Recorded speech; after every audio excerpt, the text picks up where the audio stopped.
Good morning, ladies and gentlemen. I do trust that everything is absolutely marvelous. Look at this. It's an Omega from the 1000 series of movements. These watches are often maligned, but they contain what is arguably Omega's last completely in-house design movements and are an interesting snapshot from the period. Let's get this watch disassembled and see exactly what it's made of. There's some issues with this watch. It's not running brilliantly, and the hands do not seem to be actually fitted very much. That isn't completely unusual with this family of movements, for reasons we shall get to later. No mucking about. Out the case, dial and hands off. There's a terrible danger with all crafts, that instead of becoming craftsmen, we become glorified tool collectors. For example, there are tweezers made of carbon, or even wood, that supposedly keep the dial safe from damage while picking up hands.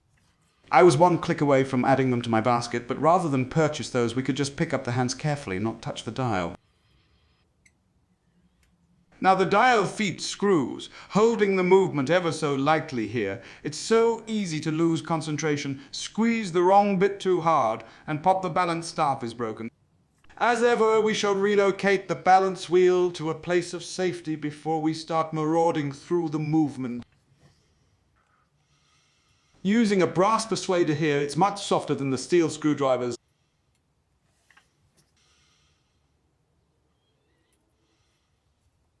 We'll get stuck into the dial side of the watch now. I must mention what a good mood I'm in. Not only do I always enjoy working on Omegas, there's also been some marvelous news regarding the price of Crumpets. The fall in the cost of this nationally important commodity has helped drive an overall reduction in inflation. Double hot buttered Crumpets all round. Removing the calendar plate for the first time on a new movement can be a little exciting. Who knows what parts might be hiding under there, waiting for their chance to ping off into the fourth dimension. In this case, however, there's no excitement. All is orderly and remains in place. After the hour wheel, the intermediate wheel for the date driving wheel can come out, and then the minute wheel. And now the cannon pinion, or rather I should say the first cannon pinion. The date jumper spring is removed without a safety net. It looked pretty benign, and the date jumper is off too. Date setting cam and date setting wheel can join the other parts in the tray. This is a cover plate and also acts as a spring for the setting lever button for removing the stem.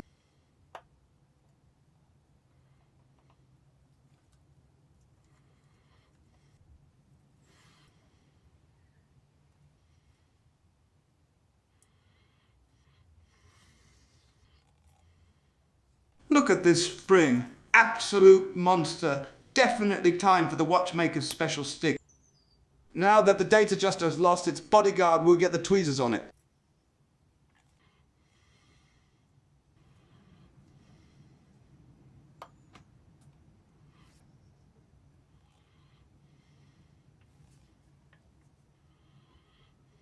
The setting lever spring is under tension. Let's release that before we lift it off.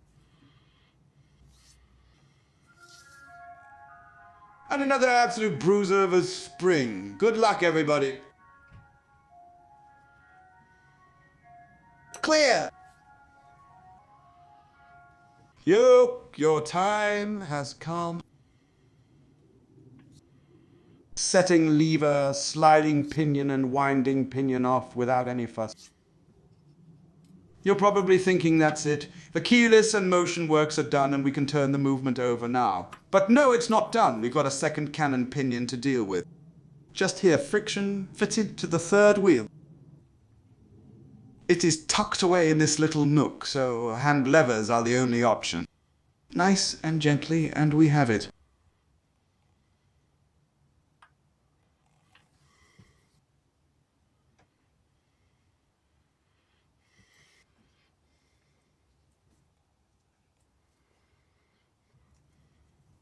Removing the pallet fork before working on the barrel or gear train is a great safety check to confirm that all the power really has gone from the movement.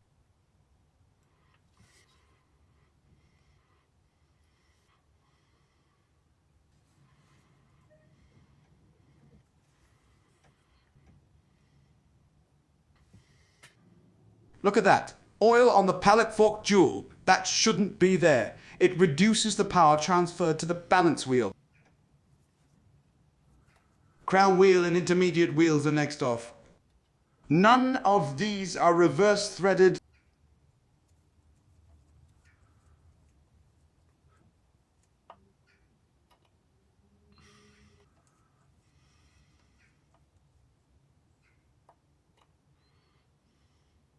The screws are all the same, as are the intermediate wheels. This movement is very watchmaker friendly.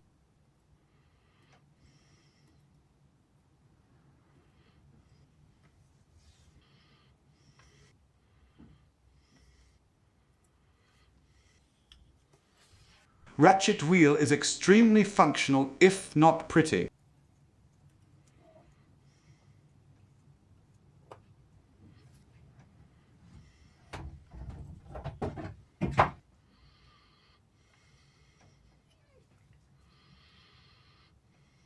Click next. I often forget to note the orientation of the click.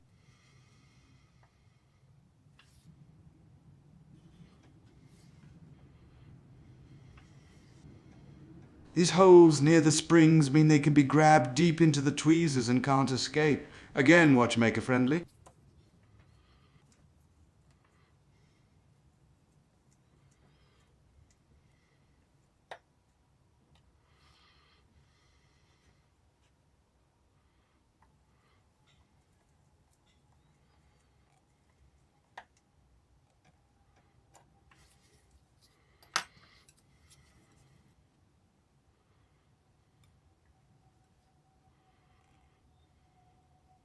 Barrel bridge screws are the same. Good.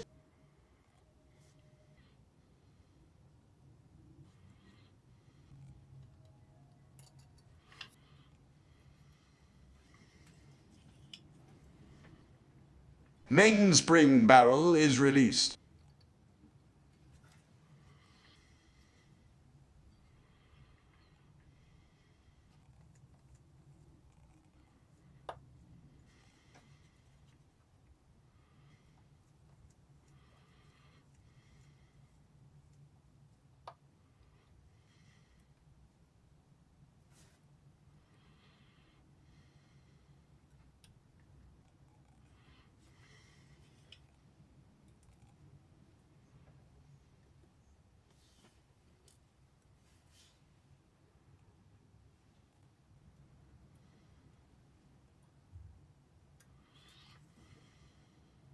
We'll remove the train of wheels bridge now. That's the hack, the second plastic part we've come across.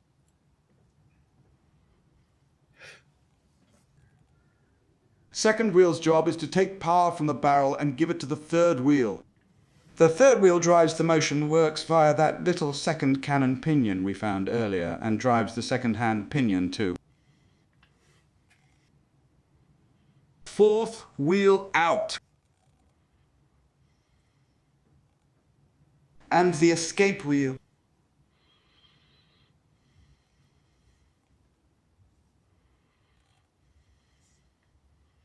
And here's the second-hand pinion held in place with a small beryllium spring.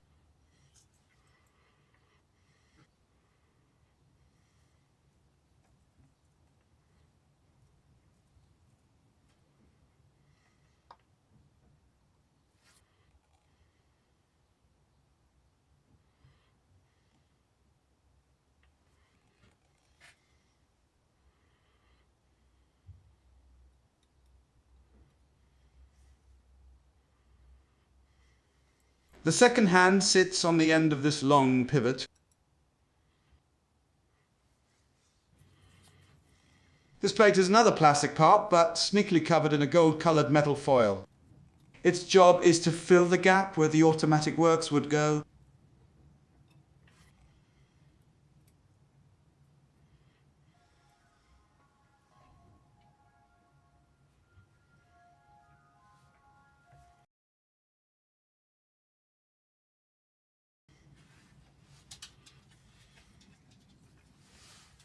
Last job before we hit the cleaning machine is to remove the cap jewels. In theory, these shock springs are captive, but on some movements they pop out, so I'm going to get the watchmaker's special stick involved here.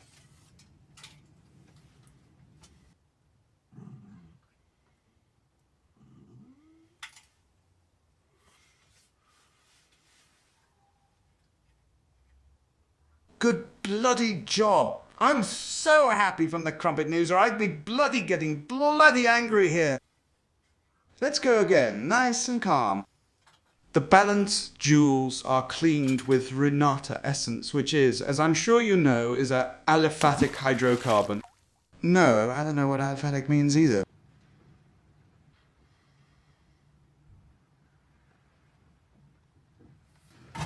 Continuing the theme, the top and bottom cap jewels and chatons are interchangeable again. Nice work, Omega.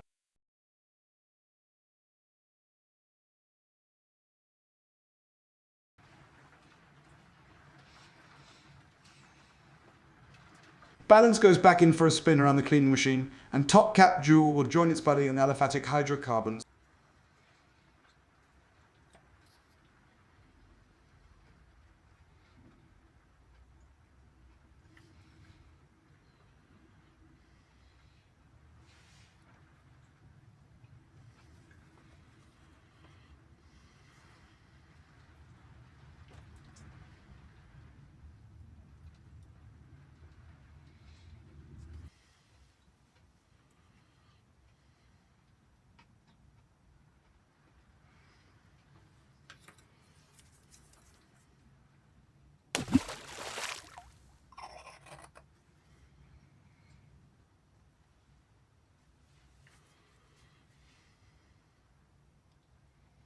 Now you have to wrench off this cannon pinion without damaging the delicate wheel.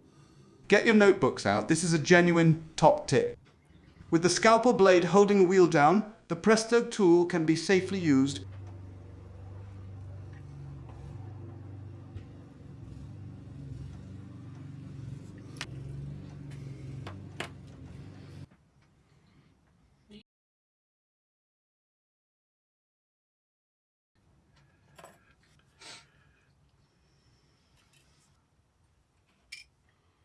If you have a watch that needs saving, fixing, servicing, or bringing back from the dead, check out the Gentleman's Watch Services website link in the description. But wait, there's more. Every full service includes the production of a free video showcasing the inner working of your watch, highlighting the work done.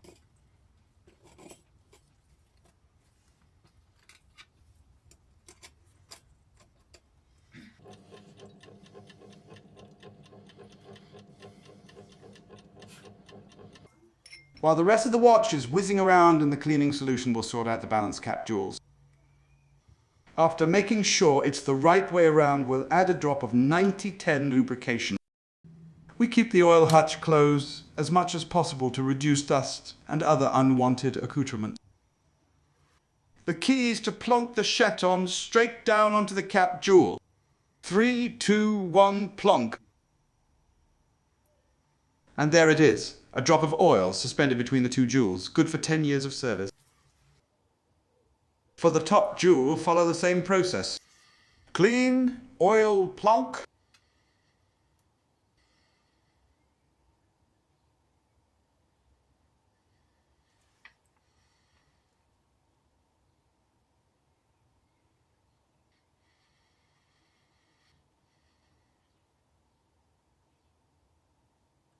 Barrel back in. We've left out the mainspring removal and whatnot from this video. This week we're going to focus more on the movement lubrication. Buckle up. We need 3 tiny drops of oil on the second-hand pinion, 2 on the pivot bearing surfaces, and 1 where the spring holds the pinion down.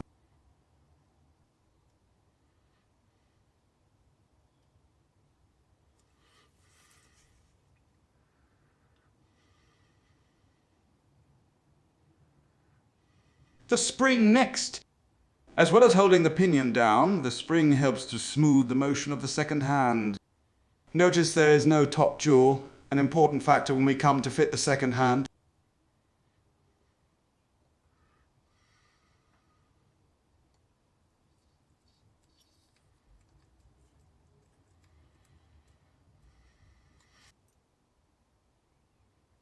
Lift the spring into position and we can move on to the train of wheels.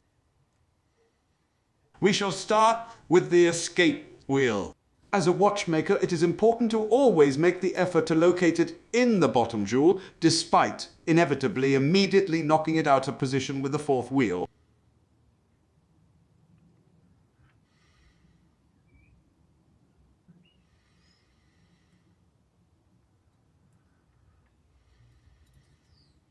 Here's the third wheel with its long pivot that drives the motion of the minute and hour hands. And this wheel also drives the second hand pinion we just fitted.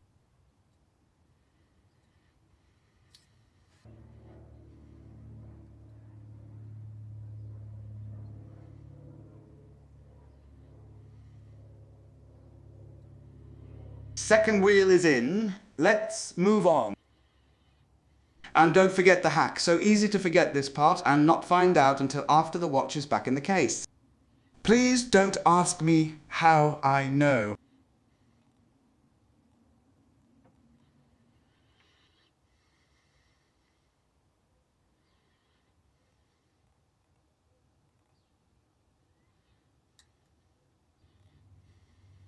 Now we simply need to get the 4 pivots into their holes. Sometimes a few taps on the movement holder will do it. It worked! I am far too humble to declare myself a watchmaking god, but who am I to argue with what everyone must be thinking?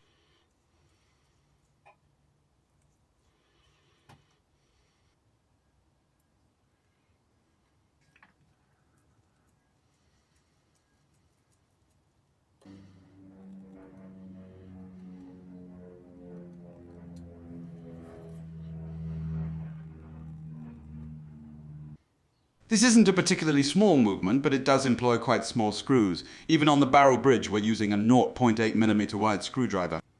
In imperial measurements, that's a different number.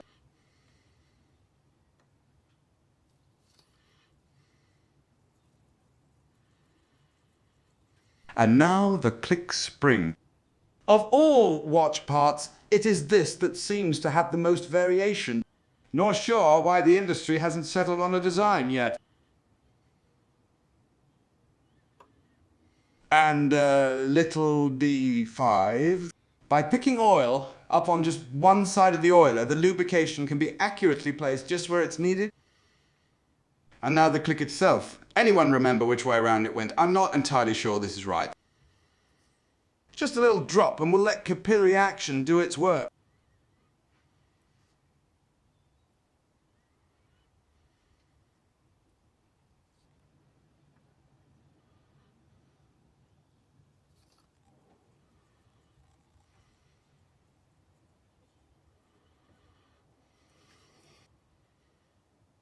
D5, where the barrel arbor meets the barrel bridge, and we'll put some on for the crown wheel and its little intermediate friends.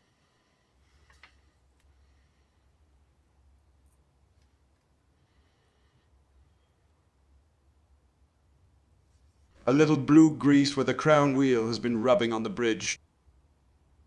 Pop the bearing for the intermediate wheel into place. The other one was welded in place, and there was nothing to be gained by forcing it off.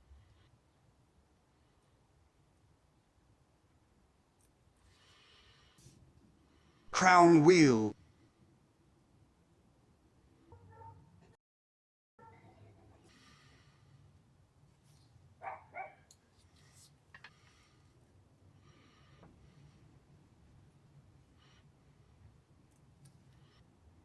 Crown wheel core.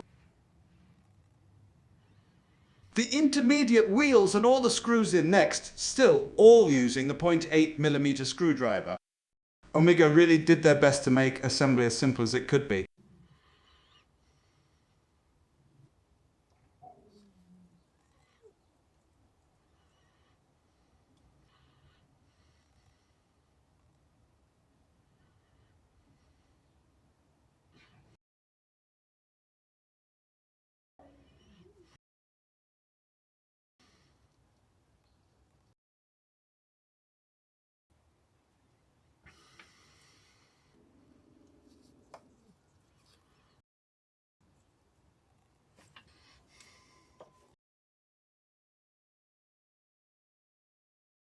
We'll put a small amount of blue grease under the ratchet wheel, though it's probably not needed.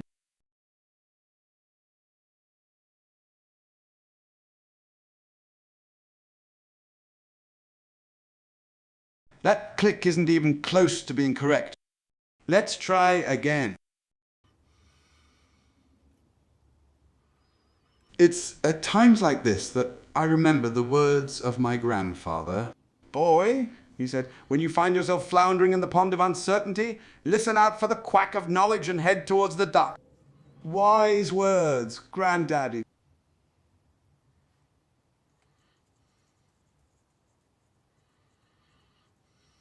Right then, now we have a train of wheels we can fit the pallet for.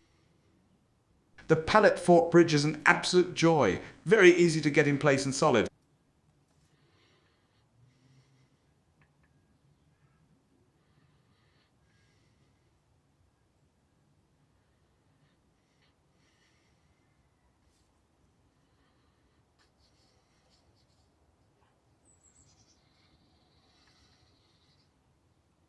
With the pallet locking the movement and some power in the main spring, it's time to put the lightest sniff of grease onto the pallet stones. The boffins at Mobius created a special lubricant for this job. It is thick and remains where you put it, but under the impact of the escape wheel teeth turns into a low viscosity oil to provide lubrication. This puts it in the class of non-Newtonian fluids. Other non-Newtonian fluids include custard, jelly, and double cream. Some people would make a joke about this being a trifling matter, but we won't. We're better than that. We're looking for a beautiful little meniscus of oil between the wheel, teeth, and pallet jewel, just as we can see of the exit jewel here, towards the top of the screen. Lovely.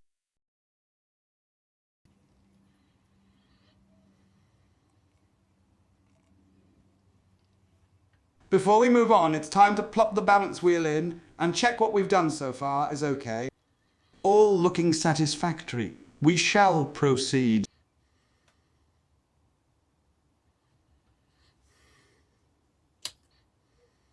Escape wheel and fourth wheel jewels are lubricated with 90-10.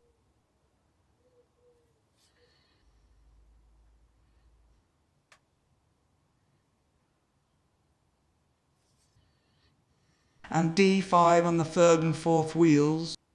We had just enough for it to get pulled through the jewel. And it's the same regime on the dial side of the watch too. I want to show it. You get the idea.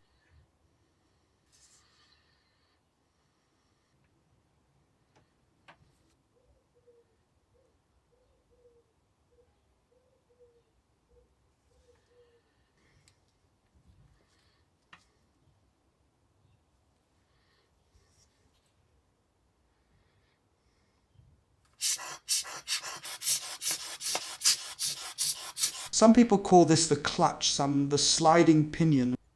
There are probably people on Reddit arguing about it right now. Small dots of grease, and a little on the back where the winding pinion rubs on the main plate.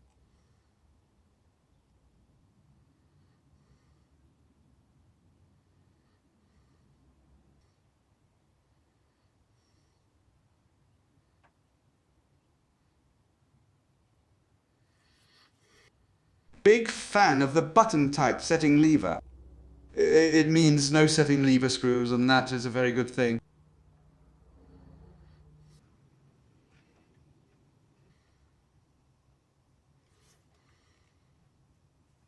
We'll prepare the pivots for their wheels, and then the yoke.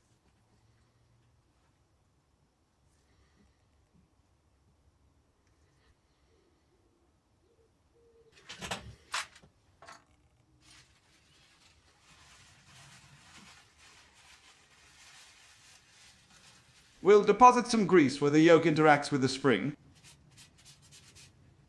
That's a bit too much. We'll use that as a source of grease for other parts to reduce it.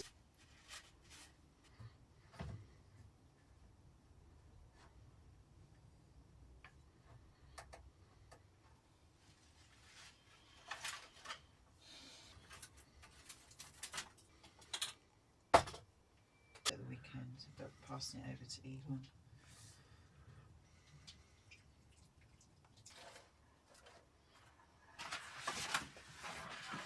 absolute brute of the yoke spring. I pretended I wasn't scared and it did what it was told. Half install the setting lever spring, click it into place, then screw down.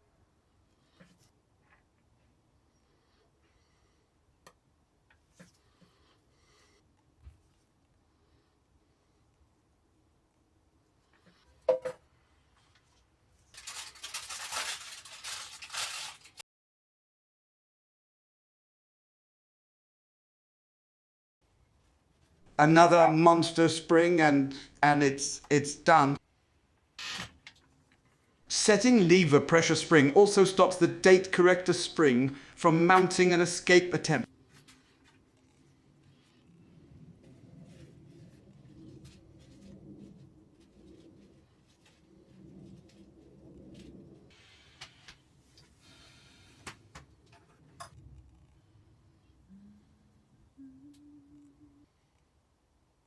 Cannon pinion number 1 plops onto the third wheel pivot.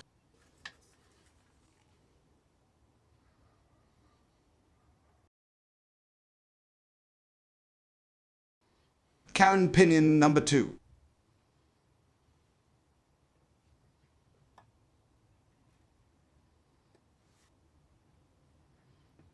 Minute wheel and date indicator driving wheel take longer to name than they do to install. Date setting can. It's quite common for people to have an aversion towards plastic parts, but these are 50 years old and seem okay.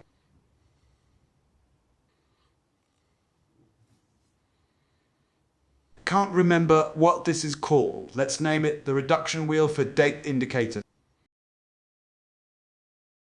I do know this one though, it's the hour wheel.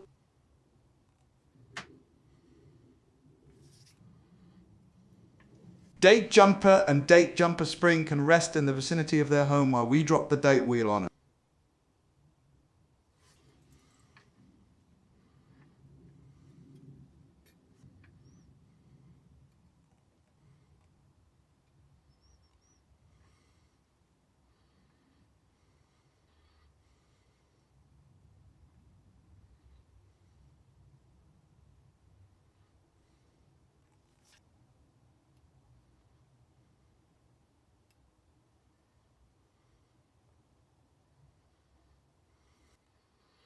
Date wheel cover, just 3 more screws and that's the movement done.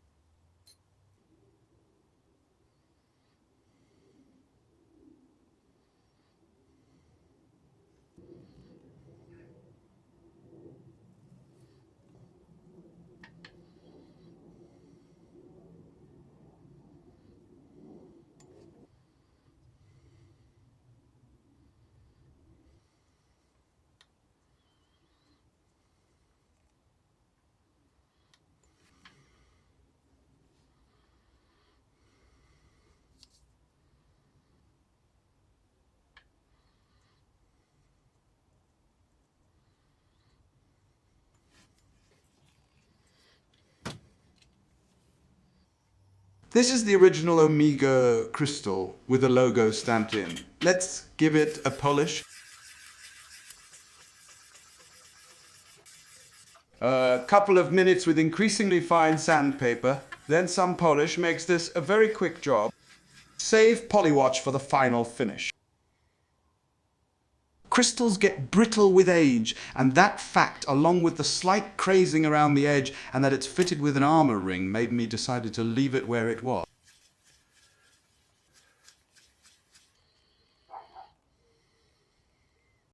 Crystal is done. Let's get the dial and hands on and then the watch into the case. But wait, there's more. Remember how the second hand pivot was only held in place by that little spring? Well, we need to find a way to support that pinion before we can fit the second hand. Let's get the hour hand and minute hand fitted while we think about how we shall do this. There is a specific movement holder for just fitting the second hand, but Omega have not made it available for purchase, so let's have a pop with the staking set.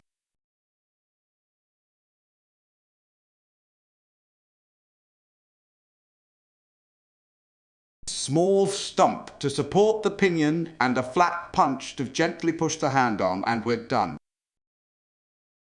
Now, ladies and gentlemen, I find myself in a position of having to apologize, as yet again I prove I am not a professional videographer. The footage of this watch on the time gaffer has been lost, but I do have some photographs of some quick checks that were carried out before the final regulation, and they show that this 50-year-old movement is still absolutely marvelous, and one that deserves to be recognized as a true Omega, even with the plastic parts. Right, that's it. I shall see you next time.